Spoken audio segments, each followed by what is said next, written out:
અમેરિકાથી 119 ગેરકાયદેસર ઇમિગ્રન્ટ્સને લઈને એક વિમાન શનિવારે રાત્રે અમૃતસર એરપોર્ટ પર ઉતર્યું હતું. ગયા મહિને ડોનાલ્ડ ટ્રમ્પે યુએસ રાષ્ટ્રપતિ તરીકે શપથ લીધા પછી આ બીજી વખત ભારતીયોને દેશનિકાલ કરવામાં આવ્યો છે. આ દેશનિકાલ કરાયેલા લોકોમાં પંજાબના 67, હરિયાણાના 33, ગુજરાતના 8, ઉત્તર પ્રદેશના 3, ગોવા, મહારાષ્ટ્ર અને રાજસ્થાનના 2 અને હિમાચલ પ્રદેશ અને જમ્મુ કાશ્મીરના 1 નાગરિકોનો સમાવેશ થાય છે.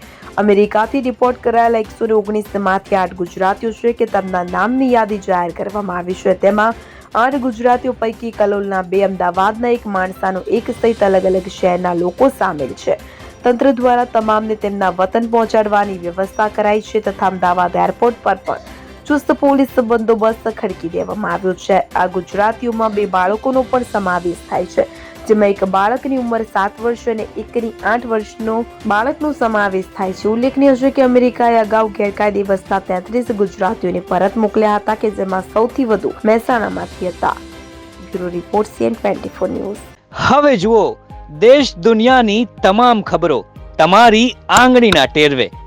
ઉઠાવો મોબાઈલ અને Google Play Store પરથી ડાઉનલોડ કરો અમારી CN24 ન્યૂઝ મોબાઈલ એપ.